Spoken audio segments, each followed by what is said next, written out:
हरिओम, ओम आनंद ma'am, Om Shanti ma'am, ओम ज्ञान ma'am, आप सभी दर्शकों का हमारे चैनल पर स्वागत है।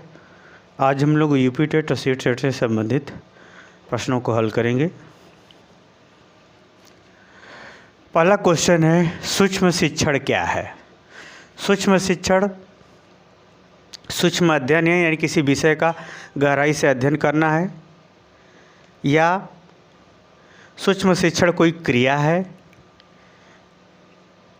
ग ऑप्शन है सूक्ष्म शिक्षण अध्ययन विधि है, या सूक्ष्म शिक्षण घ ऑप्शन है कौशल प्रशिक्षण है।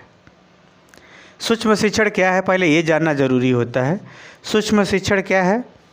अध्यापक द्वारा जो कक्ष में विभिन्न कौशलों के माध्यम से शिक्षण कार्य को प्रभावशाली बनाया जाता है, उसे हम क्या कहते हैं? सूक्ष्म शिक्षण, यानी कौशल है। सूक्ष्म शिक्षण क्या है? एक कौशल है, एक कला है, एक प्रकार का जो है प्रशिक्षण है, जिसके माध्यम से जो है अध्यापक क्या करता है? शिक्षण कार्य को व्यवस्थित ढंग से प्रभावशाली रूप में प्रस्तुत करता है। इसलिए जो सूक्ष्म शिक्षण होगा उस ऑप्शन, चारों ऑप्शन में घ ऑप्शन सही होगा। सूक्ष्म शिक्षण एक कौशलात्मक प्रशिक्षण है, जिसके माध्यम से अध्यापक क्या करता है? अच्छे ढंग से अपने शिक्षण कार्य को करने लगता है। तो इसमें जो है पहले वाले क्वेश्चन में घ सही है। दूसरे वाले अगर क्वेश्चन को हम देखें तो सूक्ष्म शिक्षण किसके लिए उपयोगी है? सूक्ष्म शिक्षण विद्यार्थी के लिए नहीं, अध्यापक के लिए। हाँ, अध्यापक के लिए सूक्ष्म शिक्षण उपयोगी है। आगे चलते हैं, अगर घ अधिगम के लिए नहीं, सूक्ष्म शिक्षण शिक्षण कार्य के लिए ज़रूरी है। यानी ये जान लीजिए, सूक्ष्म शिक्षण के लिए दो ऑप्शन हम लोगों को मिल रहे हैं यहाँ पर अच्छे से। एक अध्यापक मिल रहा है, दूसरा मिल रहा है शिक्षण। वास्तव में जो शिक्षण है वो अध्यापक, जो सूक्ष्म शिक्षण है वह शिक्षण कार्य को प्रभावशाली बनाता है। वो अध्यापक भी हो सकता है, कोई और भी हो सकता है। इसीलिए ये वाला ख वाला ऑप्शन न हो करके सूक्ष्म शिक्षण किसके लिए उपयोगी है? शिक्षण कार्य के लिए उपयोगी है, यानी घ वाला ऑप्शन सही होगा, ख वाला नहीं होगा। यानी सूक्ष्म शिक्षण यानी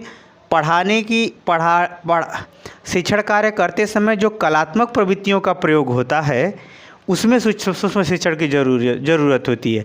ऐसा नहीं कि सिर्फ अध्यापक ही ज्ञान दे सकता है, अध्यापक के अलावा कोई भी ज्ञान दे सकता है। इसलिए जो है ख और घ वाले ऑप्शन में बेस्ट ऑप्शन जो होगा वो शिक्षण होगा। सूक्ष्म शिक्षण किसके लिए उपयोगी है? शिक्षण कार्य के लिए जो उपयोगी है, शिक्षण कार्य के लिए उपयोगी हो। कोई भी शिक्षण करता हो, यानी पढ़ाने का कार्य करता हो, उसके लिए उपयोगी। ज़्यादा ऑप्शन घ सही होगा।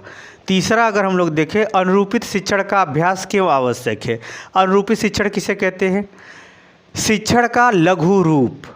जैसे कोई अध्यापक पढ़ाता है आपको, तो सारी गतिविधियाँ, सारे कला, ज्ञान, व्यवहार, क्रिया, समझ, प्रस्तुति इत्यादि सभी जो है कक्षा में प्रस्तुत करता है। अनुरूपित शिक्षण क्या होता है? व्यवस्थित शिक्षण का एक ब्लूप्रिंट होता है। व्यवस्थित शिक्षण का क्या होता है? ब्लूप्रिंट, मतलब नकल होती है। यह लगभग में 15 से 25 मिनट तक, 20 मिनट तक चलती है।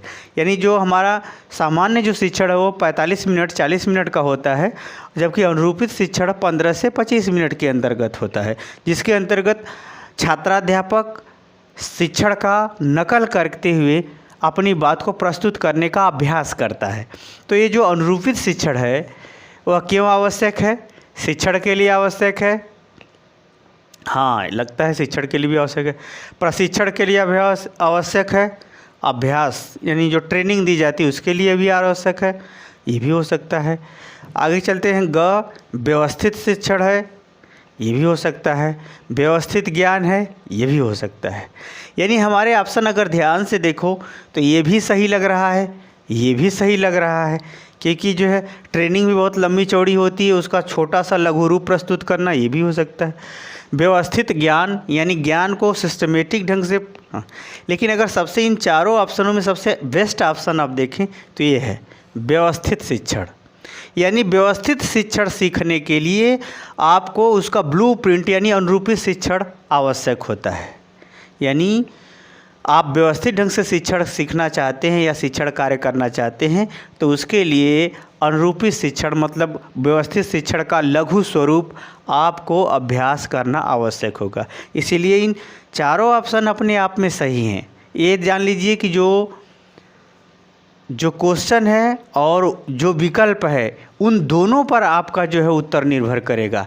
ऐसा कभी मत सोच लीजिएगा कि नहीं प्रश्न ये है तो इसका जब भी होगा तब यही उत्तर होगा। नहीं, विकल्पों का नेचर क्या बन रहा है, विकल्प का स्वरूप क्या है, इसलिए सी-टेट यूपी-टेट के अंतर्गत प्रश्न पढ़िए और उसमें विकल्प को देखिए और विकल्पों से तुलना कीजिए। इसमें तो सच पूछिए तो इसमें सभी चीज़ों की इसमें सही उत्तर है, लेकिन क्यों आवश्यक है, विशेष बात पूछी जा रही है तो यही होगा। यानी आप व्यवस्थित रूप से शिक्षण करना चाहते हैं, व्यापक रूप से शिक्षण करना चाहते हैं यानी पढ़ाना चाहते हैं तो आपको अनुरूपी शिक्षण करना पड़ेगा और अनुरूपी शिक्षण का अभ्यास करना पड़ेगा, ताकि अनुरूपी शिक्षण से धीरे धीरे आपका कार्यकुशलता ज्ञान व्यवहार बढ़ते बढ़ते व्यवस्थित शिक्षण तक पहुंच जाए। इसलिए इन तीसरे में ऑप्शन नंबर ग सही होगा। चलते हैं चौथा क्वेश्चन को हम देखते हैं। शिक्षण का लघु रूप क्या है? शिक्षण का लघु रूप क्या है? शिक्षण है, अनुरूपी शिक्षण है, सूक्ष्म शिक्षण है या प्रशिक्षण है। लगभग में तीसरे क्वेश्चन से ये मिलता जुलता चौथा क्वेश्चन है। शिक्षण का लघु स्वरूप जो है अनुरूपी शिक्षण होता है, जिसकी व्याख्या मैं कर चुका हूँ तीसरे क्वेश्चन में। पांचवा चलते हैं। शिक्षण के लिए अति आवश्यक है ज्ञान, प्रस्तुति, अभ्यास, उपयुक्त सभी। एक बात का इसमें ध्यान रखिएगा, जब उपयुक्त सभी या इनमें से कोई नहीं आए ऑप्शन में तब सतर्क हो जाइएगा, क्योंकि यह तब बहुत व्यवस्थित ढंग से निर्णय लेना। यहाँ सवाल कर रहा है कि अति आवश्यक, यदि आवश्यक पूछता तब तो हमारा ये घ वाला ऑप्शन सही हो जाता। यहाँ यदि आवश्यक शब्द जुड़ा होता तो हमारा घ वाला ऑप्शन सही हो जाता। यहाँ पर सावधानी ये रखनी है कि इसने लगाया है शिक्षण के लिए अति आवश्यक शब्द लगाया है, तो शिक्षण के लिए ज्ञान, प्रस्तुति यानी अध्यापक अच्छे ढंग से पढ़ाए ये भी अभ्यास यानी ज्ञान का व्यवस्थित रूप से अभ्यास रहेगा तो ज्ञान का प्रस्तुति अच्छा होगा। यानी ये देखा जाए तो इन सभी ऑप्शनों में ज्ञान के बिना शिक्षण संभव नहीं है। ज्ञान के बिना शिक्षण प्रक्रिया एक बिल्कुल नहीं चल सकती है। इसलिए इन चारों ऑप्शनों में सबसे जो बेस्ट ऑप्शन होगा क। यही है समझ स्तर पर आपका सी-टेट यू-टेट से संबंधित प्रश्न और उसके उत्तर।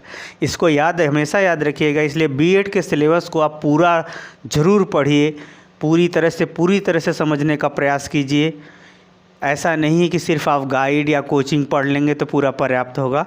इसलिए मेरा आपसे अनुरोध है कि बीएड का सिलेबस पूरा पढ़िए, उसको अच्छे तरह से समझिए, उसको धाड़ कीजिए, ताकि सी-टेट यूपी-टेट को हल करने की योग्यता, क्षमता, समझ विकसित हो जाए। अतः आपको मेरा ये प्रश्न कैसा लगा, इसका उत्तर आपको कैसा लगा, कमेंट बॉक्स में ज़रूर बताइएगा। और आपको अब लगभग में रोज़ हम 5 क्वेश्चन सी-टेट यू-टेट से संबंधित हल कराएंगे और बीएड से संबंधित पेपर से संबंधित जो हमारी कक्षाएं वो भी चलती रहेंगी। आज के लिए इतना ही। हरिओम।